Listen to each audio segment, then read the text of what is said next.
The private hospital room smelled like antiseptic and approaching death. Min-jae stood over his mother's bed, her chest barely rising beneath the thin white sheet. The machines beeped steadily, marking time she no longer had. Her eyes found his face, clouded with morphine and something heavier. Regret, maybe. Or fear. Min-jae. Her voice was a whisper, each word costing her. I need to tell you. He leaned closer, jaw tight. They'd never been warm. Never been the kind of family that said I love you. His world didn't allow for softness. But she was still his mother, and she was dying. The divorce papers. Her fingers twitched toward him, skeletal and weak. I lied to her. I forged your signature. I paid her to leave, told her you'd kill her family if she... The heart monitor flatlined. A single, endless tone filled the room. Min-jae didn't move. Didn't call for the nurse. He stood frozen, her final confession hanging in the air like poison gas. His hand slowly reached into his jacket pocket, pulled out his phone. With shaking fingers, he scrolled to a voicemail from 8 months ago. Zara's voice, thick with tears. I signed the papers. Don't contact me again. Please, just let me go. His thumb hovered over the screen. Then he dialed. Find her. His voice was ice over rage. I don't care if she's underground. Find my wife. Now. If you haven't subscribed, hit that subscribe button now. It's you supporting my channel, and I promise to give you good stories in ways you didn't expect. Trust me. Across Seoul, in a 24-hour diner in Itaewon, Zara balanced 3 plates on her left arm while her right hand pressed against her lower back. 8 months pregnant. Swollen feet. For AM shift because it paid extra and she needed everyone. The fluorescent lights buzzed overhead, making her body ache. Making everything ache. She'd been beautiful once. Before exhaustion carved shadows under her eyes. Before her hands got rough from bleach and dish soap. Before she learned what real hunger felt like. A plate slipped. She lunged for it, but her pregnant belly made her clumsy. The ceramic shattered on the floor, white pieces scattering across dirty tile. The few customers looked up. One of them, a young man in an expensive suit, stared at her too long. Recognition flickered across his face. Zara's blood went cold. She knew that face. Min-jae's cousin. Dae-young. Their eyes met for one terrible second. Then he was pulling out his phone, standing, walking quickly toward the exit while speaking rapid Korean. Zara's hands shook as she bent to pick up the broken pieces. This was it. She'd been found. 8 months of hiding, of disappearing, of surviving, all gone because of a dropped plate in a shitty diner at 4 in the morning. Clean that up faster. The manager's voice cut through her panic. You're slow tonight. One more mistake and you're done. She nodded, not trusting her voice. The baby kicked hard against her ribs, as if sensing her fear. She pressed a hand to her belly, whispering in Yoruba under her breath. Jei ki awaleowa. Keep us safe. But safety was a lie she'd stopped believing in the day she married Min-jae. The underground auction house in Gangnam didn't exist on any official map. Zara had been warned about this. Seoul had layers. The city tourists saw, the city locals lived in, and beneath that, the city where men like Min-jae operated. Where art and blood money exchanged hands in equal measure. She shouldn't have been there. She was a curator from Atlanta, in Seoul for a legitimate gallery exchange program. But her colleague had gotten sick, and someone needed to verify the authenticity of a Benin bronze that had mysteriously appeared on the Asian black market. Her colleague's contact had given her an address and told her to dress expensively. The room was underground, literally. Down 3 flights of stairs, through a door that required a code, into a space that smelled like old money and new crimes. Zara's heels clicked on marble floors. Crystal chandeliers hung from vaulted ceilings. Men in suits worth more than her year's salary spoke in hushed Korean, Japanese, Mandarin, Russian. She felt every eye on her. The only black woman in a room full of predators. The Benin bronze came up for auction. 14th century, stolen from Nigeria probably during colonial times, passed through dozens of illegal hands before landing here. Zara's job was to authenticate and report. That's it. Document and leave. But when the bidding started at 50 million won, when she saw these men treat her ancestors' art like a game, something in her snapped. She raised her paddle. The auctioneer's eyes widened. 55 million won. Someone countered. 60 million. Zara raised her paddle again. The room went quiet. These men knew each other. Knew the rules. She was an outsider, an amateur, and she was driving up the price on something she clearly couldn't afford. 85 million won. The auctioneer's voice carried a warning. Do we have 90? Zara's hand shook, but she raised the paddle one more time. 90 million won to the lady in red. Silence. No counter bids. She'd won. And she had exactly 400,000 won in her bank account. The auctioneer gestured for her to follow him to a private room. Panic set in as reality crashed down. What had she done? This wasn't activism. This was suicide. These people didn't forgive debt. They collected it in blood. The private room was smaller, darker. A desk, 2 chairs, and a man sitting behind the desk who hadn't been at the auction.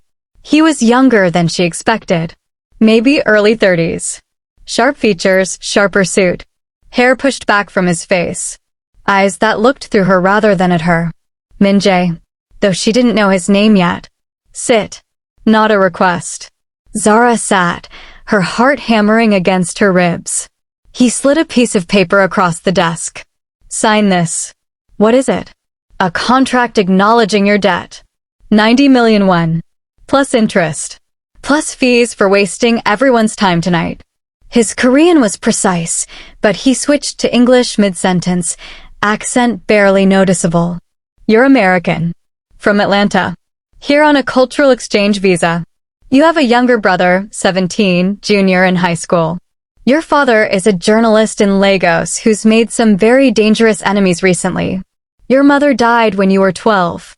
You live alone in Hanamdong, subletting from a professor on sabbatical. Each fact hit her like a physical blow. How do you? I know everything about everyone who walks through that door. He leaned back in his chair. The question is, what do I do with you? I don't have 90 million won. Obviously. I can pay in installments. I can. You make $43,000 a year American. Even if you stopped eating, you couldn't pay this debt before your visa expires. He studied her face like she was another piece of art to appraise. But I'm not interested in your money. Then what do you want? His phone buzzed. He glanced at it, and something shifted in his expression. Your father exposed a trafficking ring last month. Korean-Nigerian operation. Moving girls through Lagos to Seoul, Seoul to Eastern Europe.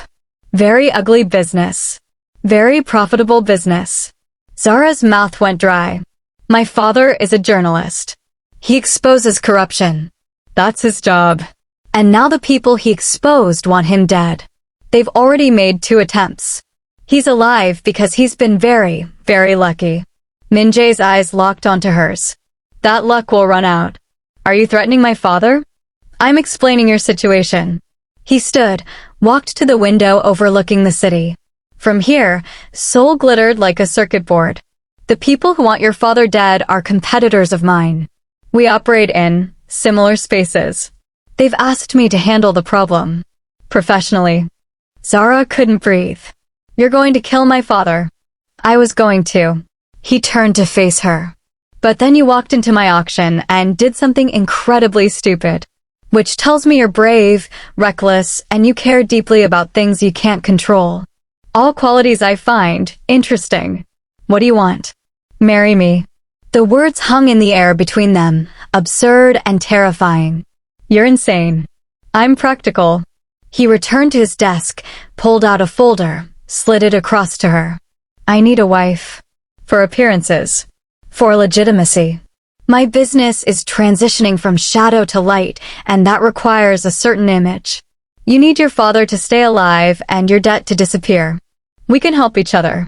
Zara opened the folder. Photographs of her father leaving his apartment in Lagos, entering his office, sitting at a cafe. Each photo had a red circle around his head. Targeting. Hunting. 1 year. Min-jae's voice was steady, businesslike. Marry me for 1 year. Play the part in public. In private, we live separate lives. After 1 year, quiet divorce, you go home, your father stays safe, your debt is cleared. And if I say no? Then I make a phone call and your father dies by morning. Lagos time, so? He checked his watch. You have about 6 hours to decide. Zara stared at the photos. At her father's face. The man who'd raised her alone after her mother died. Who'd worked 3 jobs to send her to college. Who'd taught her that speaking truth to power was the only way to live with dignity. She looked up at Min-jae. You're a monster. Yes. No denial. No justification. Do we have a deal? She signed the contract with a hand that wouldn't stop shaking. 3 weeks later, Zara stood in a private room at the Shilla Hotel wearing a hanbok she hadn't chosen. White and pale pink, traditional, expensive. Her hair had been styled by professionals who didn't speak English. Her makeup was perfect. She looked like a bride. She felt like a prisoner. The ceremony was small. Min-jae's mother, a few of his associates, a photographer to document everything. No one from Zara's family. She'd told her father she'd been offered an extended research position. Told her brother she'd be busy for a while. Lied to everyone who loved her because the truth would have gotten them killed. Min-jae wore a traditional hanbok too. Dark blue and black. He looked like what he was, dangerous, pretending to be respectable. When the officiant told them to bow to each other, his eyes met hers for a brief second. She saw nothing there. No warmth, no regret, no humanity. The photographer positioned them for pictures. Min-jae's hand on her waist felt like a brand. His mother watched from the corner, her expression unreadable. Later, Zara would learn that his mother had been pushing him to marry for years. That she was dying of cancer and wanted to see him settled before she passed. That this arrangement served everyone's purposes except Zara's. The reception was worse. Min-jae's associates congratulated him in Korean, their eyes sliding over Zara like she was furniture. Expensive furniture, but furniture nonetheless. One of them, an older man with silver hair, said something that made the others laugh. Min-jae's expression didn't change, but his hand tightened on Zara's waist. What did he say? She asked quietly. Nothing important. Tell me. Min-jae leaned close, his breath warm against her ear. He said you're very exotic. He asked if you came with a return policy. Zara's vision went red. She turned to the silver-haired man, switched to Korean, her accent thick but words clear. I understand more than you think. And I don't have a return policy. But you might want to check if your wife knows about the mistress in Busan. The room went silent. The man's face drained of color. Min-jae's hand on her waist shifted, his thumb moving in what might have been approval or warning. Then he smiled, cold and sharp. My wife has a talent for research. I'd be careful what you say around her. The message was clear. She was protected. For now. They lived in a penthouse in Gangnam that had more rooms than Zara had ever seen in one residence. Min-jae's wing. Her wing. Shared spaces they navigated like enemy territory. The first month, they barely spoke. He left early, came home late. She explored Seoul during the day, learned Korean from apps and patient shopkeepers, called her father weekly and lied about being happy. The second month, his mother started visiting. She would arrive unannounced, inspect the apartment, criticize Zara's Korean, her cooking, her inability to perform proper tea ceremonies. She'd sit in the living room and talk about Min-jae's childhood, his dead father, the importance of family legacy. Every story was a weapon. He needs a son, his mother said one afternoon, her voice sharp. A real heir. We have an arrangement, Zara replied carefully. Not a real marriage. Then make it real. Or I'll find someone who will. Zara wanted to throw her out. Wanted to scream that she wasn't livestock being inspected for breeding. But she remembered the photos of her father and stayed silent. The third month, everything changed. Min-jae came home at 3 a.m., bleeding. Zara woke to sounds in the kitchen, found him leaning against the counter, his white shirt soaked red on the left side. He'd been shot. Grazed, he said. Just a graze. But the wound was deep and needed stitches. Go to the hospital, Zara said. Can't. Too many questions. Then call your doctor. He's in Japan. I'll be fine. He was very clearly not fine. His face was pale, his hands shaking slightly. Zara didn't think. She moved, grabbed the first aid kit from under the sink, made him sit, cut away his shirt. The bullet had carved a groove along his ribs. Deep enough to need stitches, shallow enough that he might survive without them. This is going to hurt, she said. It already hurts. She cleaned the wound with alcohol. He hissed, but didn't move. Her hands were steady despite her racing heart. She'd learned basic first aid from her father, who'd been patching himself up after dangerous interviews for years. Thread the needle. Start stitching. Her father's voice in her head, small stitches. Even pressure. Don't think about the pain you're causing. Think about the healing. Min-jae watched her face while she worked. You're good at this. My father gets hurt a lot doing his job. I learned. She tied off the last stitch. What happened? Rival gang. They think I'm weak because I'm going legitimate. Are you? Weak. He smiled, and it was the first real expression she'd seen from him. They'll find out tomorrow. You're going to kill them. Yes. She should have been horrified. Should have run. But instead, she found herself asking, why are you really going legitimate? He was quiet for a long moment. My father built this empire with blood. Every brick, every business, everyone. And then someone killed him for it. Shot him in the street like a dog. His eyes were distant, seeing something she couldn't. I watched him die. I was 15. I spent the next 17 years becoming more ruthless than the people who killed him. I won. I have everything he built and more. But I look at this life and I think, is this it? Is this all there is? What do you want there to be? Something clean. He met her eyes. Something that doesn't require washing blood off my hands every week. Zara finished bandaging the wound. You can't erase what you've done. I know. But maybe I can stop doing it. He caught her hand before she could pull away. His thumb traced her knuckles. Thank you. For this. Don't thank me. I'm just protecting my investment. But her voice was softer than she intended. Something shifted between them that night. A crack in the walls they'd both built. The fourth month, they started talking. Real conversations. About art, about Lagos and Seoul, about the weight of family expectations. He told her about his father's death, his mother's cancer diagnosis, the pressure to produce an heir before she died. She told him about her mother's car accident, her father's grief, her brother's dreams of becoming a doctor.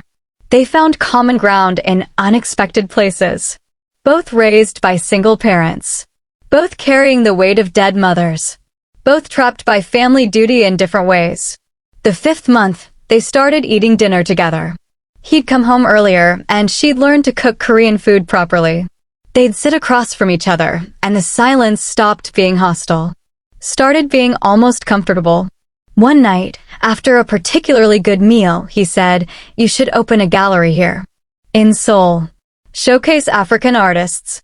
There's a market for it." I can't afford that. I can. I don't want your money. Consider it an investment. You have the eye, the connections, the passion. I have the capital and the space. We could partner. He paused. Legitimately. It was the first time he'd offered her something beyond their arrangement. The first time he'd seen her as more than a contract. Why? She asked. Because you're wasted cleaning my house and pretending to be a housewife. Because I saw what you did at that auction. You gambled everything for a piece of art that mattered to you. That's not stupidity.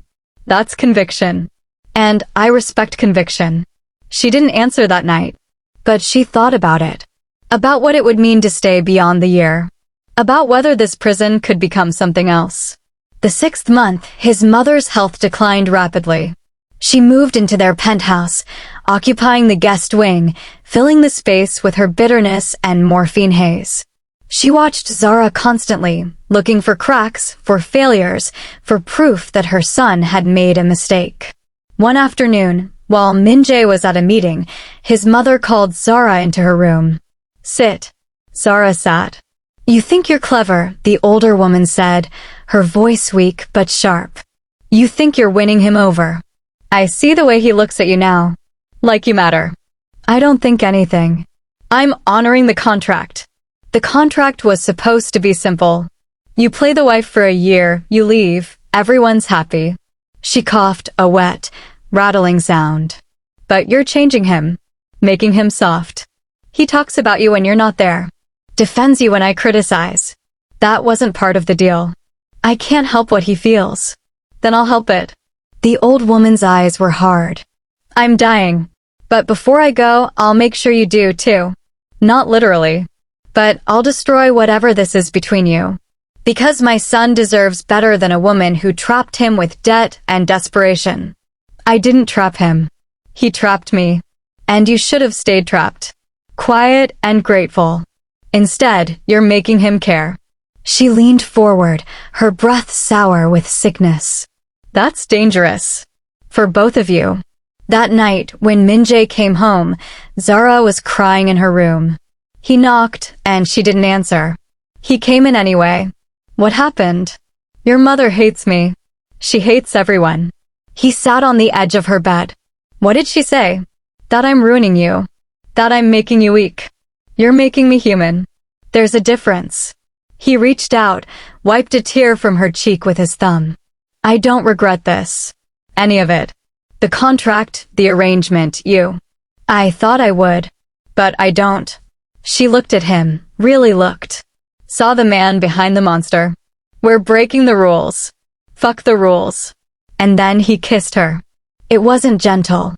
It was 7 months of tension and denial and fighting against something inevitable. She kissed him back, her hands in his hair, her body arching toward his.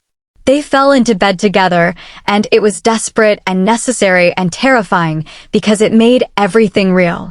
Afterwards, lying in the dark, his hand on her bare hip, he said, "Stay. After the year. Stay. Min-jae. I'll end the contract. Make it real. You can build your gallery, live your life, but do it here. With me. Your mother is dying. And when she's gone, we're free." Zara wanted to believe him. Wanted to believe freedom was possible in his world. So she said yes. Said she'd stay. Said she'd make it real. 2 weeks later, she found out she was pregnant. Zara stared at the pregnancy test, her hands shaking. 2 lines. Positive. Impossible, except they'd stopped being careful after that first night. Had stopped pretending this was temporary. And now there was a baby. Their baby. Growing inside her while Min-jae's mother was dying in the next room. She should have been happy. Or terrified. Instead, she felt numb. Because this changed everything. A baby made her permanently tied to this world, to this man, to this life she'd never chosen. She scheduled a doctor's appointment in secret. Needed to confirm it before telling Min-jae. Before making it real. The appointment was in 3 days. But Min-jae's mother had been watching. Had noticed the nausea, the exhaustion, the way Zara couldn't stand the smell of certain foods anymore. On the 2nd day, Min-jae's mother summoned Zara to her room. She was propped up in bed, oxygen tubes in her nose, her skin the color of old paper. "You're pregnant," she said. Not a question. Zara's heart stopped.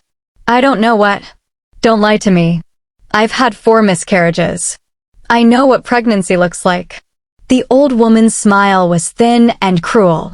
"Does my son know?" "Not yet." "Good. Because you're not keeping it." "Excuse me. You're going to leave. Tonight. Before you tell him. Before you trap him with a child he doesn't want. He does want. He wants an heir. Not your baby. Not you." She reached into her nightstand, pulled out an envelope. 500 million won. Enough to start over anywhere in the world. "Take it and go." I'm not leaving. Then I'll tell you why you should. She pulled out her phone, showed Zara a video. Security footage from outside a restaurant in Lagos. Zara's father walking to his car. And in the background, barely visible, Minjae meeting with two men. The same men from the trafficking ring her father had exposed. This was taken 3 weeks ago, the old woman said.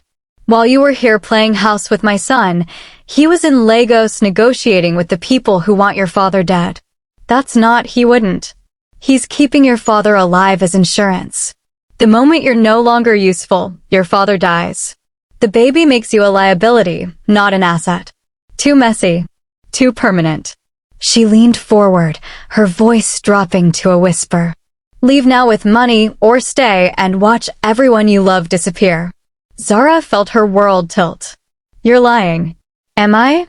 Ask him. Ask him what he was doing in Lagos 3 weeks ago. Watch him lie to your face. The old woman coughed, a wet, terrible sound.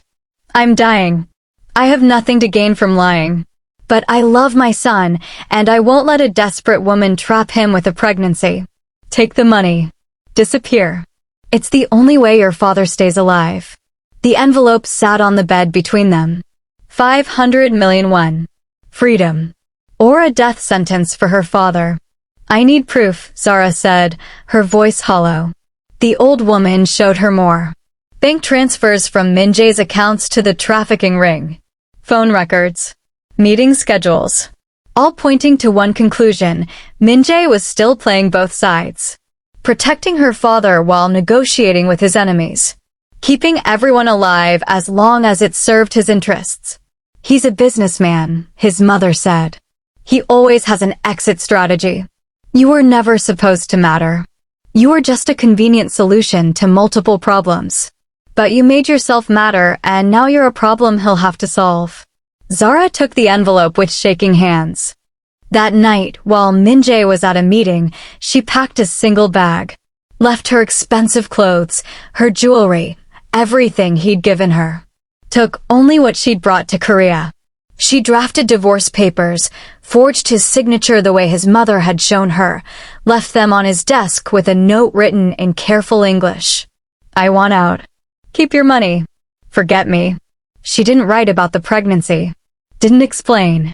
Because if his mother was right, if he was still negotiating with her father's enemies, then the baby was leverage. And leverage got people killed. Zara left the penthouse at midnight. Took a taxi to a Jimjilbang in Itaewon where she could sleep anonymously. Changed her phone number. Cut off every connection to her old life. Sent her father one message, got an emergency research position in Busan. We'll call when settled. She didn't call.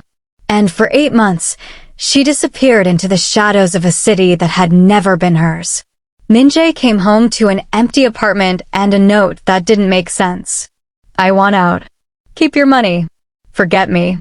As if he could forget her. As if she was something that could be erased with distance and time. He read the divorce papers. Stared at his own signature, and something was wrong. The spacing, the pressure of the pen. It wasn't his. Someone had forged it. He went to his mother's room. She was asleep or pretending to be. He stood over her bed, watching her chest rise and fall with mechanical assistance, and he knew she'd done something. But she was dying, and interrogating a dying woman had limits even he wouldn't cross. So he searched for Zara instead. He started with the obvious, her friends, her colleagues, her family. Her father in Lagos knew nothing. Her brother was clueless. Her gallery contacts said she'd mentioned Busan, but there was no trace of her there. He hired investigators. 3 different firms. They found nothing. She'd gone underground completely. No bank activity, no phone records, no social media, nothing. He drove through Seoul at night, looking for her in crowds. Checked hospitals, hotels, Jimjilbangs. Questioned his associates, his enemies, anyone who might have seen her. Nothing. Weeks became months. His mother's condition worsened. The cancer was aggressive, eating through her faster than expected. She had weeks, maybe days. and she watched him tear himself apart searching for Zara with something like satisfaction in her dying eyes. "Let her go," she said one afternoon, her voice barely audible. She wasn't strong enough for this life. "You did something," Min-jae said. "Tell me what you did." "I saved you from a mistake." "Tell me what you told her." But she just smiled and closed her eyes. 6 months after Zara left, Min-jae's business was suffering. He was distracted, reckless, making decisions based on rage instead of strategy. His associates started questioning his leadership. Rivals started testing his boundaries. 7 months in, he stopped sleeping. His penthouse was full of evidence of her.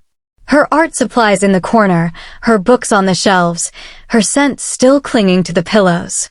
He kept everything. Refused to let anyone move her things. Because if he kept her space intact, maybe she'd come back. Maybe this was just temporary. 8 months in, his mother was dying for real. The doctors said days, maybe hours. And Min-jae sat by her bed, exhausted and empty, waiting for her to confess. Waiting for the truth that would explain why the only woman he'd ever loved had vanished without explanation. "Min-jae." Her voice was barely a whisper. He leaned close. "I lied to her, the divorce papers. I forged your signature, paid her to leave, told her you'd kill her family if she..." The machine flatlined. The confession hung in the air, incomplete but devastating. Min-jae didn't call the nurse. He sat there, processing. His mother had destroyed his marriage. Had lied to Zara. Had convinced her that staying would get her family killed. And now she was dead, and he had no way to prove the truth. He pulled out his phone. Dialed his head of security. "Find her. I don't care if she's underground. Find my wife. Now." 20 minutes later, his phone rang. Dae-young, his cousin. "Hyung, you need to see this. Now." "What?" "Just come to the diner on 81 4th floor. You need to see this yourself." Min-jae was out the door before his mother's body was cold. The collision. The 24-hour diner was the kind of place people went to be invisible. Fluorescent lights, cracked vinyl booths, a menu that hadn't changed in 20 years. Min-jae walked in at 4:13 a.m., still wearing his funeral suit, blood on his cuffs from where he'd held his mother's hand when she died. And there she was. Zara. 8 months pregnant, wearing a stained uniform, carrying a coffee pot with shaking hands. She looked up, saw him, and the pot slipped. Coffee spilled across the counter. A customer cursed. But Min-jae couldn't look away from her face. She was thinner. Exhausted. Terrified. And so fucking pregnant. His child. Had to be his child. The math made sense even when nothing else did. "You're pregnant." His voice came out in Korean, cold and sharp. "Congratulations on your observation." English. Defensive. Her hands moved to her belly instinctively, protecting. He switched to English, his accent sharpening. "How far?" "None of your business." "How far, Zara?" "Let go. You have no right." "I have every right. You're still my wife." The diner went quiet. Customers staring. The manager approaching. But Min-jae only saw her. Only saw the woman he'd been searching for, pregnant and working herself to death in a place like this. "Miss Zara, get back to work." "Sir, I'm going to have to ask you to leave." The manager's voice was firm but nervous. He didn't recognize Min-jae, but he recognized expensive suits and danger. Min-jae pulled out his phone. "Made one call. Buy this building. Now. I want ownership transferred within the hour." He hung up. Turned to the manager. "You're fired for making a pregnant woman work 16-hour shifts. For paying her starvation wages. For not providing proper breaks or meals. You can't just. I own half of Seoul. I can do whatever the fuck I want." He turned back to Zara. "We're leaving. I need this job. I need the money for. You don't need anything. I'll provide everything." His voice softened fractionally. "Don't fight me on this. You won't win, and you shouldn't have to fight anymore. Your mother said you'd kill my family if I stayed." The words hit him like a physical blow. He went very still. "What?" She showed me footage. You meeting with the trafficking ring in Lagos. She said you were keeping my father alive as insurance. That the baby would make me a liability. When was I supposedly in Lagos? 3 weeks before I left. 3 weeks before you left, I was in Tokyo. For a week. Negotiating a legitimate import deal. He pulled out his phone, showed her photos. Him in Tokyo, dated, verified. My mother lied to you. She edited footage, forged documents, convinced you I was a threat to your family. Zara's face crumpled. No, she wouldn't, she showed me. She was dying and she hated that I loved you. So she destroyed us. His hand moved to her face, thumb brushing away tears. The divorce papers? She forged my signature. I never signed them. I refused. I told her I'd never let you go, and she couldn't accept that. You're lying. I'm not. And I can prove it.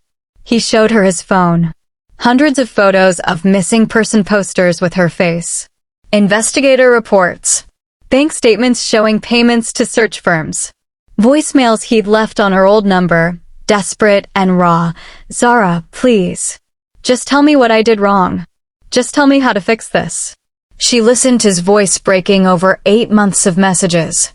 Watched evidence pile up. Saw the truth she'd been running from. She told me you'd kill my father. I paid the trafficking ring $2 million to leave Korea permanently. Your father is safe because I made sure of it.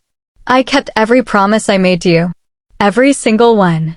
His hand moved to her belly, touching the swell of their child for the first time. Including this one. I told you I wanted you to stay. That I wanted to make it real. Did you think I was lying about that too? The baby kicked against his palm. Strong, insistent.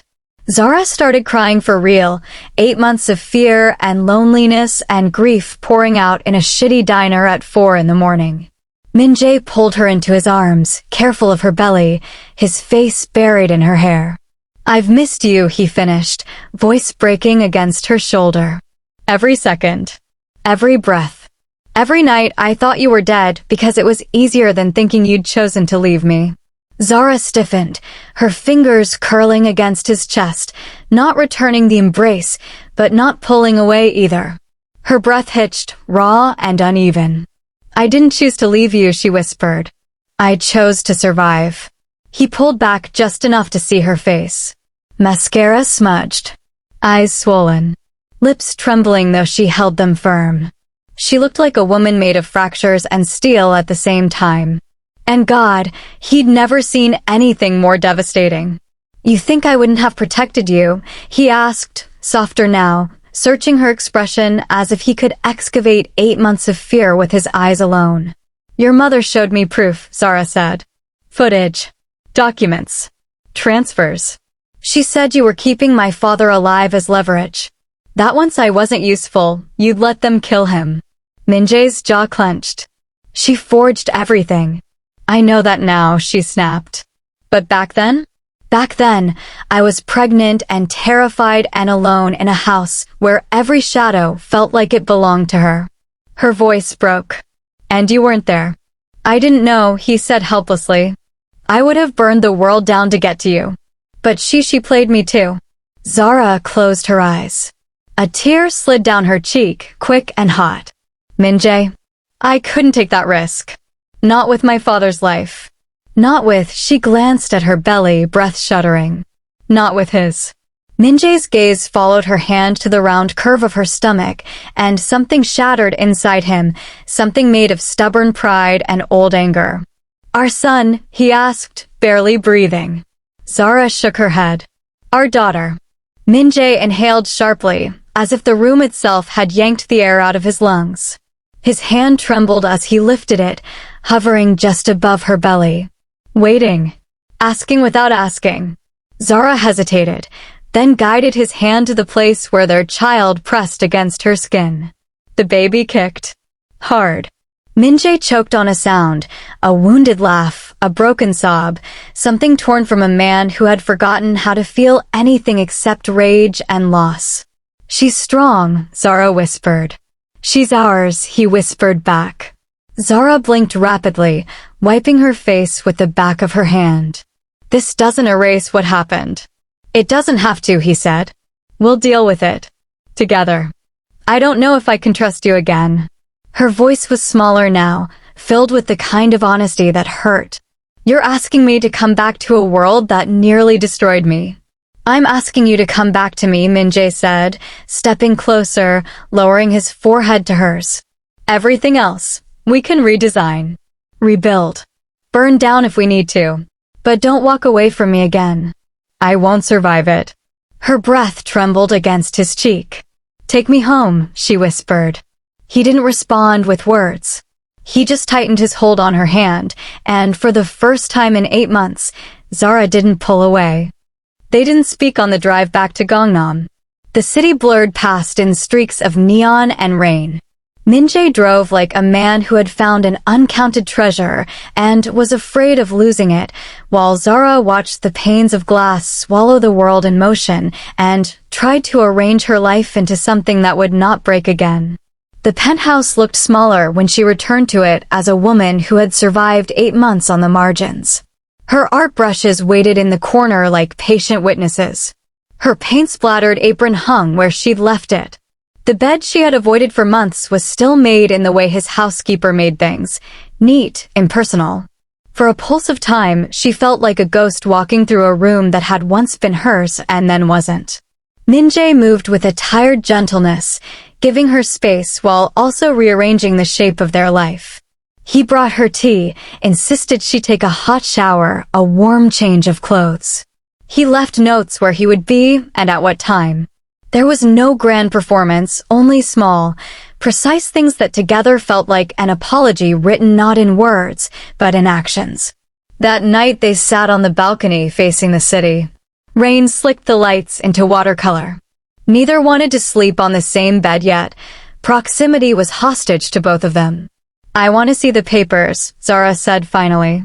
The ones she showed me.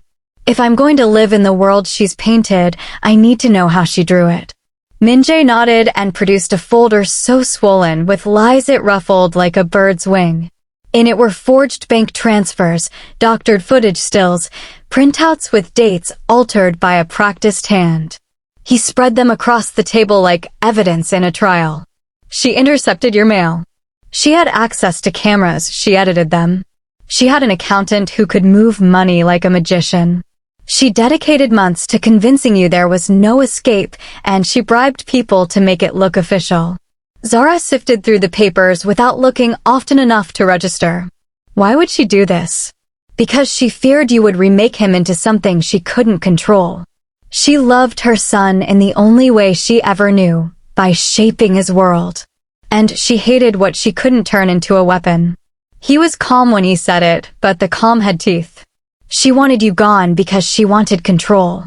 And when she couldn't control you, she controlled your absence. The voice that told truths like these had in it the softness of someone who had been wronged into becoming a militant. For the first time, Zara saw the full map of the campaign against her, all the ways a dying woman could make malice feel like mercy. She in turn told him everything she hadn't told him in the early months. The jimjilbang, the nights sheltering in a church basement, the cold nights in borrowed coats, the hours counting money until her fingers cramped. She told him she had given the divorce papers the last tremor of her dignity, a paper with his name under her shaky handwriting, left on his desk like an offering to the impossible. He listened without interruption. When she finished, he took both her hands in his, tender and rough and infinitely regretful. We fix it, he said. We start with your father. We start with the men who did this and with the men who helped her. We find Daejung and we find the ledger. I will not let this stand. She let her head fall against his chest then, the gesture less forgiveness than exhaustion. It was the first bridge in months, and it trembled when they crossed it.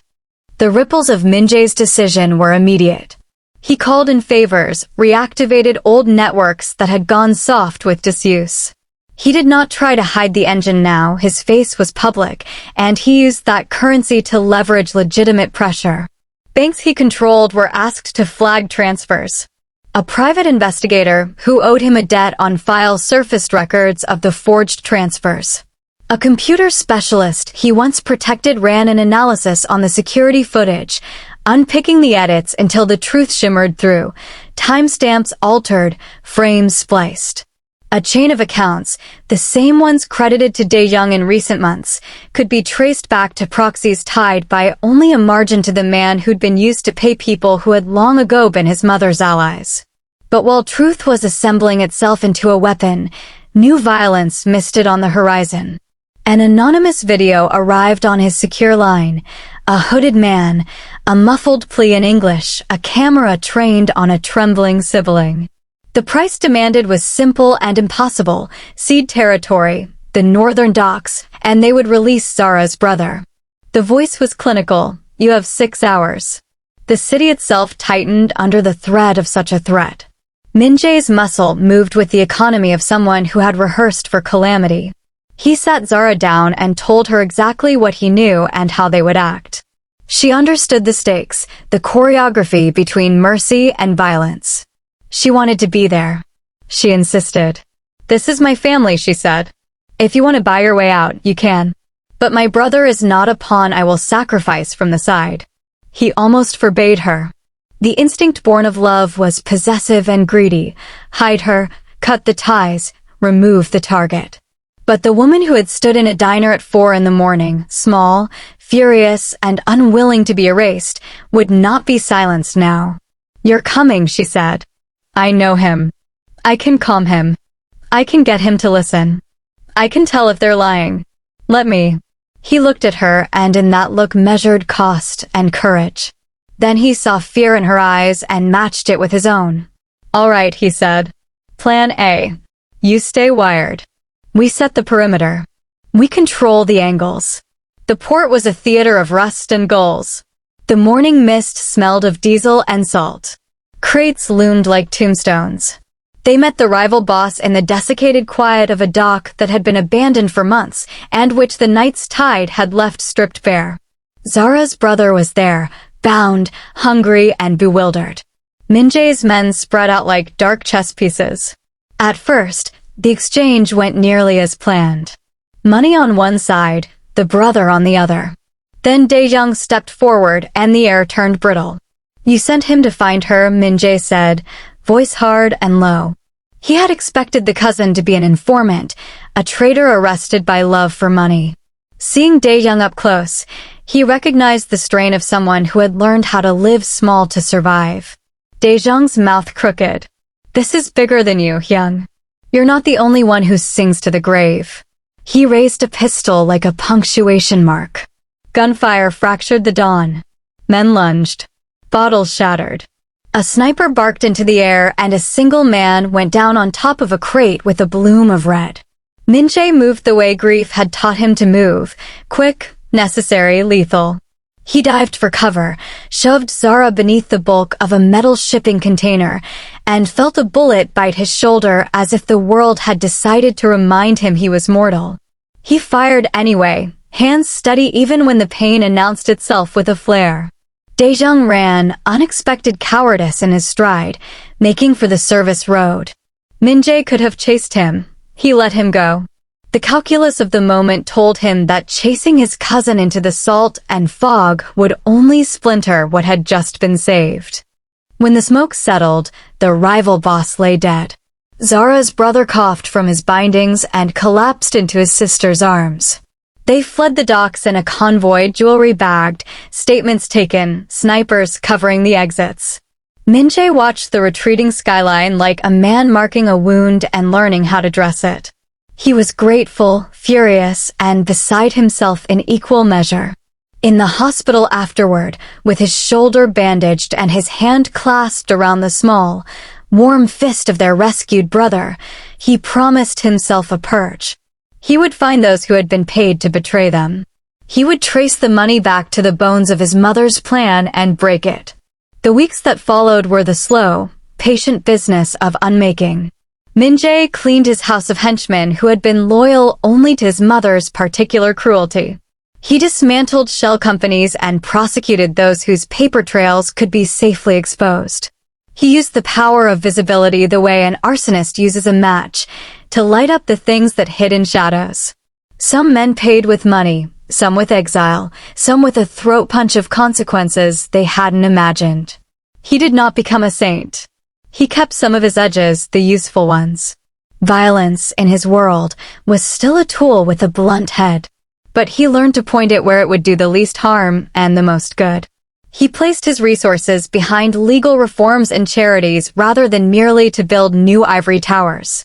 He made public speeches about legitimacy and about the responsibility of power, and in private, he cut the throats of men who would have killed his family just to taste the power of the moment. The stress of it all pulled at Zara's body. 3 weeks after the docks, she went into labor in the hospital with labor faster and harder than anyone expected. The child, 9 pounds of righteous, screaming life, arrived at dawn while the city was still half dreaming. Adina Minesio was loud, furious, and perfect. Minjae wept until his chest hurt and the nurses tooted. Zara laughed and coughed blood from the exertion, and then laughed again at him, the sound of it fragile and whole. They spoke to their daughter in a mesh of Korean and Yoruba in those first days, the languages braided like a charm. He promised again, in words and in the slow acts of research and accountability, that she would not grow up under the same architecture of shame. He kept that promise unevenly, as all humans do, but he worked at it with a stubbornness learned from his father and tempered, now, by love. 6 months later, life had rearranged itself into an odd, new normal. Minjae wove his businesses into legal frameworks with boards full of men who liked the market stability his reputation now offered. He dumped the most violent elements or monetized them into legitimate security services. It was not a clean conversion. There were always old debts, old blood, but it changed the cadence of what his name meant in Seoul. Zara opened her gallery in a small, sunlit building near Itaewon. It smelled like varnish and bright paint. She curated shows that moved people and made them uncomfortable. She sold art that told stories her father had once tried to tell in print, about stolen histories and reclaimed voices. The opening night was a muted success. Critics scribbled, collectors murmured, and Minjae lingered at the back of the room with his daughter asleep in a sling on Zara's chest, proud and stunned. Her father came to Seoul for the first time since the events. Their meeting was a single, sharp day that resembled a courtroom drama. He was at once suspicious and grateful, a man who had come to lay his daughter's brokenness next to the man who trapped her and married them in the same breath. "You stole my daughter's freedom," he told Minjae, blunt as a ledger. "And you stole my humanity," Minjae answered. "I am trying to trade them back." They did not reconcile like a tidy ending in a romance novel. They argued until their voices were hoarse, and then they drank coffee until the arguments softened. The father tested Minjae with truth. Minjae tried and failed and tried again to be worthy. That, in the end, mattered more than trite forgiveness. 2 years later, they renewed vows in Lagos. The ceremony was smaller than the first and infinitely truer. Minjae wore agbada with an awkwardness he tried to hide and failed. He spoke, haltingly, in broken Yoruba. Zara's family laughed and forgave him his mistakes because his heart was visible in the motion. The ceremony was full of joy and loud music and a kind of acceptance that had been denied them before, a blessing by a father who had watched his daughter nearly perish for principle. Adina, 5 years old now, ran between the legs of older cousins at the reception, bold and bossy. The twins arrived 2 years later, and the house grew louder and more complicated. Minjae's eyes softened into something that resembled humility. He kept pieces of the old world, the useful ones, and he rebuilt the rest into businesses that employed people who had once been pawns. Not everyone was pleased. Old rivals sometimes tried to test the new order. Minjae answered with a coldness that betrayed the old machinery, but tempered it with the new rules he'd chosen. Their children's names reflected the braided life they'd built: Adina Minesio, Corid Jinwoo, and a spare, sometimes grumpy third who liked to steal bread rolls from the kitchen. The children grew up on 2 languages and 3 cuisines and a constant, complicated love that insisted they be better than those who'd come before. On a rainy Seoul night, years after the woman who had set their tragedy into motion had died with her last confession on her lips, Zara and Minjae sat together in a small kitchen heavy with the smell of stew and baby shampoo. The children were asleep. The city thrummed beyond the windows like a far-off drum. "Do you ever regret it?" Zara asked, stirring the pot with the kind of absent motion that carries all the weight of a life carted forward and smoothed. "Regret how we began?" Minjae asked. He set his hands on the table and looked at her in the light. "Every day. And I would do it again to get here. The means were cruel. The acts were wrong. But being with you, being a father, has given meaning to the failures I can't reverse." She smiled then, small and private. "Would you do it if you had known what it would cost?" He thought about the blank black sky of the docks, the flash of steel, the mother's lie, the stolen months, the hospital's fluorescent light, and the soft, new breathing of his daughter. "Yes," he said finally. "Because I believe some things are worth ruining the old self for. If I'd known the pain it would cause you, I might have chosen differently. But the person I am now is not the person I was. She is in this kitchen sleeping. She is the reason I learned mercy." They sat in silence that was not empty but full of the hum of work and repair. Outside, Seoul kept its slow, furious turning. Inside, a family stitched itself with imperfect thread. There were days after that when the old resentments flared. Men who had survived by the code of violence would not be erased by a gallery opening and a few corporate restructures. There were betrayals small and large. But the decisive wars were over. The mother who had tried to engineer cruelty into 3 lives was gone.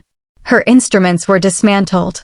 They had claimed their life back not by forgiving her so much as by refusing to let the world she'd imagined continue.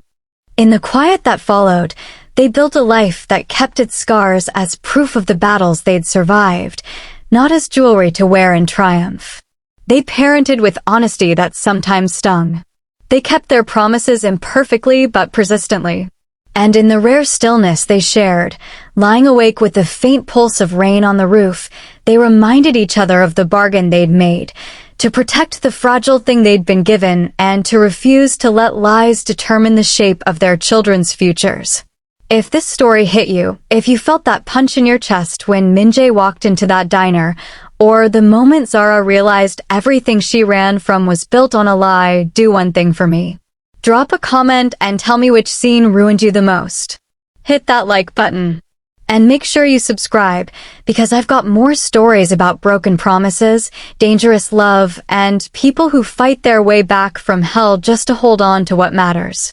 Turn on your notification bell because the next story drops in hours, and I'm sure you don't want to miss it.